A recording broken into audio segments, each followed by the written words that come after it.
Okay, all right. अब फराज किदवई, ये दिल्ली चुनाव पर बाद में बोलिएगा। मैं चाहता हूं पहले आप राहुल गांधी के इस अटैक पर बोलिए, जो संविधान सम्मेलन कर रहे हैं, वो संविधान सम्मान सम्मेलन लेकर जगह जगह जा रहे हैं पूरे देश में। उनके टारगेट पर बीजेपी और आरएसएस है। चुनाव दिल्ली का चल रहा है, क्या रणनीति है ये? और क्या ये दलितों को, पिछड़ों को राहुल गांधी अपनी तरफ कर पाएंगे क्या? पीडीए तो आप कहते हैं, लेकिन ऐसा लगता है राहुल गांधी लीड लेने की कोशिश कर रहे हैं। फराज किदवई, देखिए मानक जी, सबसे पहले तो मैं गुरु प्रकाश भाई की बात पर कुछ बोलूंगा। ये पढ़े लिखे आदमी है, बहुत अच्छे आदमी है। इनके आर्टिकल्स में इंडियन एक्सप्रेस में पढ़ा करता हूं, लेकिन ये अच्छे आदमी गलत जगह पर हैं। क्योंकि भारतीय जनता पार्टी के बारे में भी ये बोल रहे थे गुरु प्रसाद भाई कि हिंसा की भारतीय जनता पार्टी में कोई जगह नहीं है। तो मुझे लगता है आप शायद बिहार से आते हैं। गिरिराज सिंह साहब ने बोला था कि अगर कोई मुसलमान तुम्हें एक थप्पड़ मारे तो सब लोग इकट्ठा होकर के 100 थप्पड़ मारो। तो अगर ये हिंसा नहीं अहिंसा है तो आप बता दीजिए, वरना माफी मांग लीजिए राष्ट्र की बात के शो में कि गिरिराज सिंह जी झूठ। दूसरी बात, एक बहुत अच्छा रामचरितमानस में लिखा हुआ है, चौपाई है, झूठ ही लेना झूठ ही देना, झूठ ही भोजन झूठ चबेना, बोल ही मधुर बचन जिमी मोरा, खाई महा अति हृदय कठोरा। भारतीय जनता पार्टी का अगर कैरेक्टर इस चौपाई में पूरा का पूरा छुपा हुआ है। इसका मतलब आप लोग समझ गए होंगे, बट क्रिस्प में बता दूं कि इनका सुबह शाम ये झूठ ही बोला करते हैं। और जिस तरह से मोर एक बहुत अच्छा पक्षी होता है, लेकिन उसकी भोली सूरत बड़ी भोली होती है, लेकिन वो जहरीले सांपों को भी खा जाता है। अब क्या है, गुरु प्रसाद भाई ने दूसरी बात कही कि मोदी जी के बड़े बड़े काम गिनाए। एक्चुअली क्या है मानक जी, हमने पूरी एनालिसिस की है। माननीय प्रधानमंत्री जी ने पिछले 10 साल में जितनी भी स्कीम्स लॉन्च की हैं वो जमीन पर कितनी है। मैं खाली एक का आपको बोलूंगा, ये देखिए, अभी कुछ दिन पहले महोबा में जल जीवन मिशन पर एक पूरी रिपोर्ट आई थी, जिसमें कहीं जहां पर नल लगे हुए हैं वहां पर कहीं पर पानी नहीं है, कहीं पर खाली कागज पर नल है, और कहीं पर एक आदमी के यहां अगर नल लगा हुआ है तो उसकी जो गिनती है वो दूसरे आदमी के यहां हो रही है। उन्नाव में ऐसे ही एक सर्वे हुआ मानक जी, जल जीवन मिशन पे ही, जिसमें एक हाफ पेज की खबर आई और उसमें लिखा हुआ है, waiting for water in Unnao, the outlier in UP जल जीवन मिशन सक्सेस स्टोरी। तो भारतीय जनता पार्टी की कथनी और करने में बहुत ज्यादा फर्क है। दूसरी बात, अब आ जाते हैं राहुल जी के बयान पर। देखिए, ये एस्टैब्लिश फैक्ट है।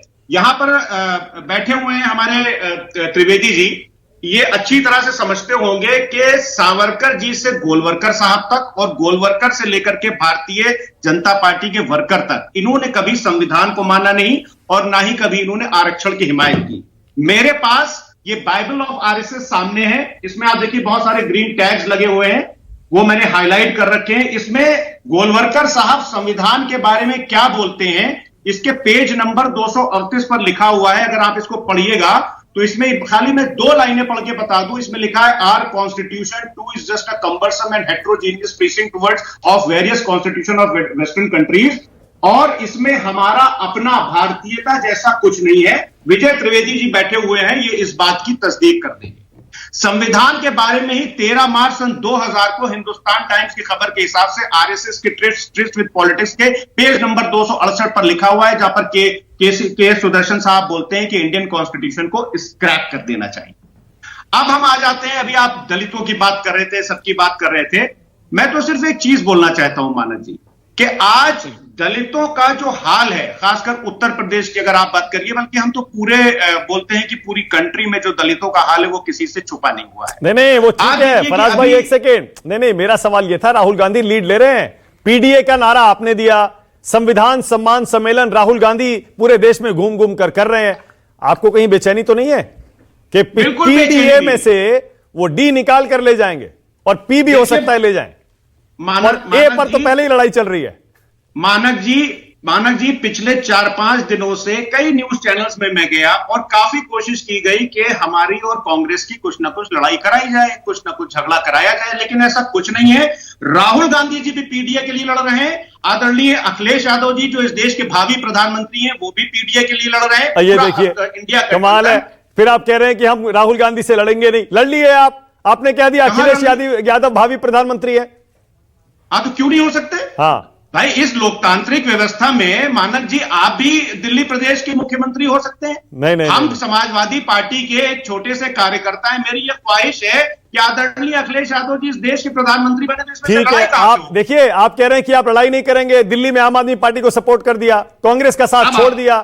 अब बिल्कुल आप सही जगह पर है, बिल्कुल आप 100%। देखिए क्या है मानक जी के चाहे राहुल गांधी जी हो, चाहे हमारे राष्ट्रीय अध्यक्ष आदरणीय अखिलेश यादव जी, अखिलेश यादव जी का आज हमारे जो राष्ट्रीय अध्यक्ष आदरणीय अखिलेश यादव जी हैं, उनका एक क्लियर कट विजन है कि जहां पर भारतीय जनता पार्टी की सरकारें हैं और वहां पर चुनाव हो रहे हैं, वहां पर हमको भारतीय जनता पार्टी को हराना है, और जहां पर भारतीय जनता पार्टी की सरकार नहीं है वहां पर हमको उनको सरकार में आने से रोकना है। अब एक कॉमन सेंस की बात करते हैं मानक जी, दिल्ली में हम उस पार्टी को सपोर्ट करेंगे जिसका 50% से ज्यादा वोट शेयर है, या उस पार्टी को सपोर्ट करेंगे जिसका 4.2% वोट शेयर है। ठीक है। अब बंगाल में हम जाएंगे तो हम ममता बनर्जी जी को सपोर्ट करेंगे, बिहार में चुनाव होगा तो हम तेजस्वी जी को सपोर्ट करेंगे, ठीक है, ठीक है। हरियाणा में चुनाव हुआ तो हमने कांग्रेस को खुले दिल से सपोर्ट किया। ठीक है, बहुत बढ़िया हमने विजय कुछ त्रिवेदी, सीट- ओके, मैं समझ में आया, बिल्कुल ठीक है। रणनीति जो होगी, चुनावी रणनीति, राजनीतिक देना चाहता रणनीति, हूं, मानक। कॉमन सेंस तो यही कहता है। विजय जी, पहले राहुल गांधी की राजनीति से शुरू मानक करते मैं जवाब देना चाहता हैं। हूं। हाँ, गुरु प्रकाश एक सेकंड रुकिएगा, विजय त्रिवेदी का विश्लेषण सुनेंगे उसके बाद।